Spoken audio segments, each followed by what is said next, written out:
In my opinion, the Washington Wizards got the best prospect in the 2024 NBA draft with the second overall pick when they selected French big man Alex Sarr. Sarr, to me, was the player that should have gone first overall. While this draft doesn't have a clear-cut superstar prospect, Sarr was the guy that made the most sense as a first overall pick because he has the most upside in this class, in my opinion. So to get him at pick 2 was great for Washington. Now, I don't think Sarr on his own can save this Wizards team. It's going to take a lot more than just one player to save this franchise, but I do like him a lot and I see a ton of upside. But quickly, before we go any further, if you're new and like basketball, I'd really appreciate if you would like, subscribe, hit the notification bell, I'm notified whenever I release a video. I make videos about basketball all the time, and liking and subscribing are the two best ways that can help me on the YouTube algorithm, help support the channel, and I'm reach my goal of 10,000 subscribers by the end of the year. Let's try and get 100 likes on this video so YouTube will recommend to others. Anyways, let's talk about Alex Sarr.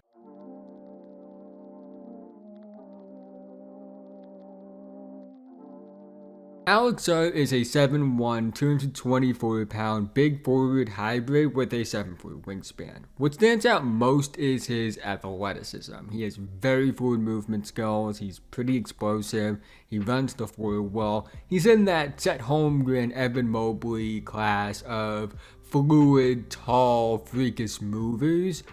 Where he brings his most value as a player immediately, though, is defense. He's a great shot blocker, probably the second best shot blocker in this class behind Donovan Clingan. He has pretty good foul discipline, and he has unreal ground coverage, and given his athleticism, he has great defensive versatility. Holds his own on switches.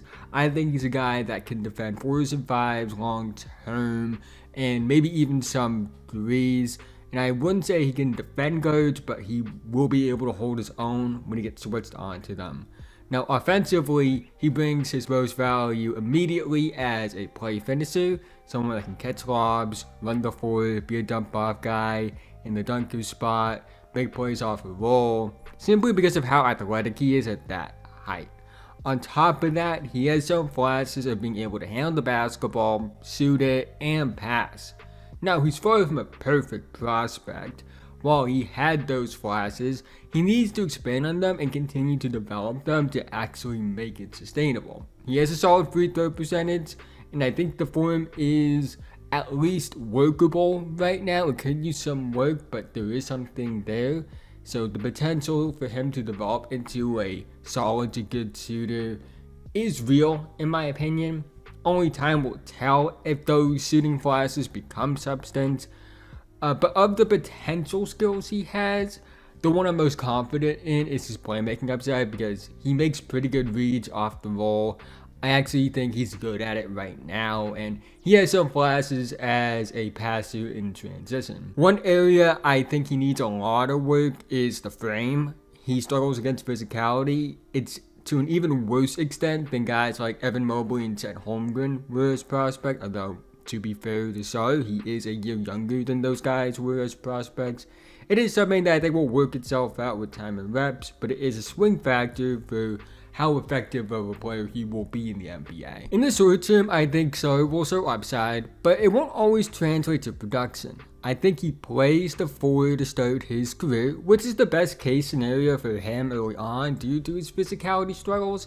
We'll see what happens with Kyle Kuzma, if they keep him or not, or they try to trade him, because I don't think Sarr as a rookie is a better player than Kuzma, although I do think Kuzma might play the 3 if they decide to keep him, just because they traded Danny Avdija to Portland.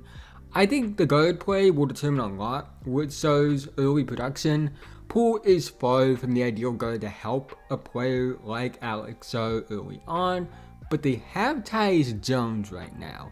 He's under contract this season, and he's a guy who can help a contender, so maybe he gets traded before the season starts or during the season. But I actually think that it would be best for Washington to keep Tyus Jones, because he can help the development of your second overall pick with upside, as a reliable floor general that can help Sarr get looks.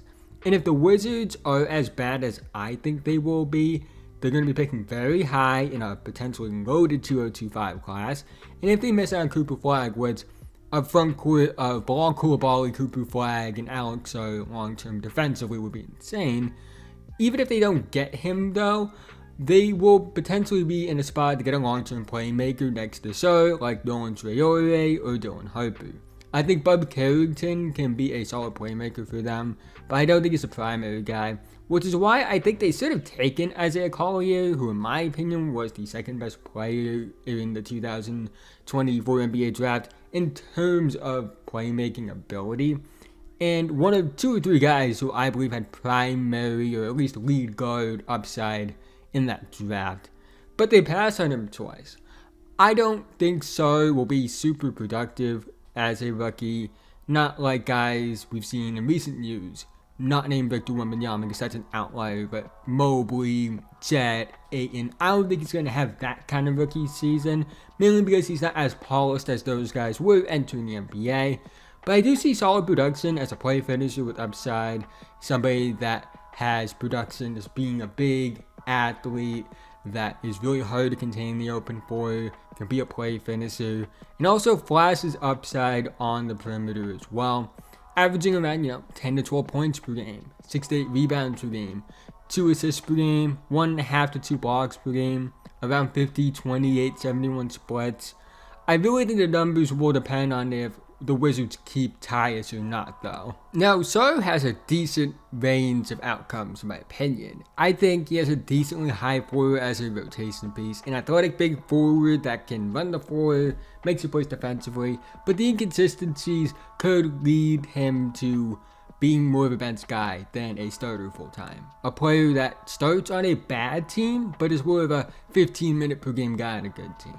Guys that are tall and this athletic can stick around for a while. It's how Marvin Bagley has stayed in the league as long as he has, despite not coming close to his number 2 pick billing. I think the middle ground outcome is a good starter. A 12 point per game, 8 rebound per game guy that's a really good defender, solid passer and play finisher, but is limited as a creator. Something like a taller version of healthy Rob Williams, somewhat like Nick Claxton or what I think Derek Lively can be. I think he will be a much better shooter than all 3 of those guys, but that level of player is what I think the middle outcome is. Guys who either have proven to be, or I think would be starters on contenders. And the high-end outcome for Sarr, in my opinion, is the all-star to fringe all-NBA guy in the right situation. Someone that isn't your main option, but is productive in a secondary offensive role and can put up big numbers if he is the focal point, but you will notice an efficiency dip that is correlated with the higher usage compared to a lower usage role. Putting up around 18 to 20 points per game, 8 to 10 rebounds per game, 2 to 4 assists per game with elite defense. I think of guys like Evan Mobley, who even though I've been critical of Mobley compared to expectations some people have for him, he's still one of the best defensive players in the world and is productive on offense in the right situation, and that to me is still an all-star level guy. And Jaren Jackson Jr. comes to mind as well.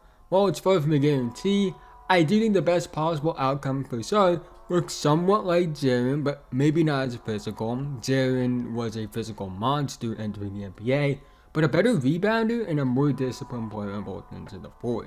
Only time will tell with Sarr and his outcomes, but I would be shocked if he's a player that flames out of the NBA quickly just given the tools and motor. The Wizards made the right pick in this draft, and I do think the Wizards of recent years have a good track record of international born high draft picks. After Jan Vesely, you look at the guys and they're at least solid to potentially good. Even though he went to college and isn't a star, Rui Hachimura wasn't a bad pick. It took some time, but even though they traded him, Denny has become a solid player. And I like what I saw from Bilal Coulibaly as a rookie. He has a lot to show in terms of upside, and I actually think he was a bit further along than I thought he would be as a rookie. Now, that doesn't guarantee that Sarr will be good, but I do think Sarr is easily the highest ceiling prospect they've drafted since Bradley Beal. I don't think Sarr could be the franchise centerpiece. I don't think he's the guy you build the team around, even if he's the closest thing to that in this draft class.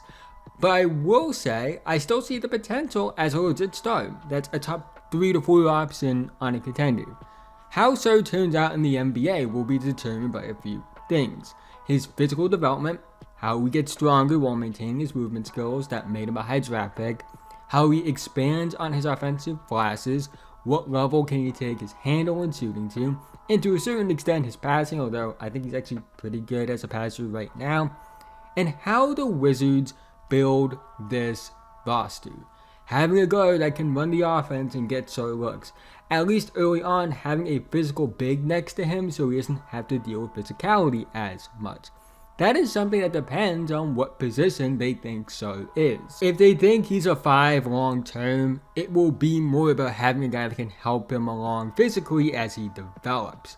If they think he's a long term 4, which is why I believe is the most likely scenario and why he preferred Washington over Atlanta, it will be more about having a long term big that can handle physicality as a screen setter and post defender.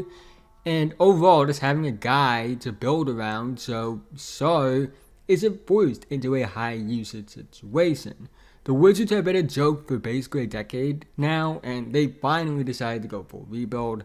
While Sarr isn't someone I think could be a superstar that leads them to the promised land, I do think he can be a high level contributor if they rebuild this team correctly. The Wizards have a lot of work to do, but a core of Alex Sarr, Bilal Coulibaly, and Bob Carrington is a starting point. If the Wizards land one of the premier talents in the next few drafts, like in 2025, Cooper Flag, who's a versatile monster on both ends of the floor, and might be the best American-born prospect since LeBron. Ace Bailey, someone that has potential to be the next great wing as a 3-level scorer and elite athlete. VJ Edgecombe, who might be the best shooting guard prospect we've seen since Anthony Edwards, has monster potential on both ends of the floor. Nolan Traore, who could be the next great point guard due to his playmaking and scoring with ideal guard tools physically. Or Dylan Harper, who showcases all-around skill set as a physical combo guard with high feel. And looking at 2026, guys like Cam Boozer, a physical monster at such a young age with athleticism, skill, and feel that honestly makes him a guy I think will give Cooper Flag a run for his money as the best American-born prospect of his generation. And Andy J. Dibansta, a dynamic scoring wing that has shades of guys like Jason Tatum and prime Paul George due to his scoring, athleticism, and playmaking upside. Regardless of if they get any of those guys or not, the Wizards got a really good prospect in Alex Sarr, one that has upside to be great.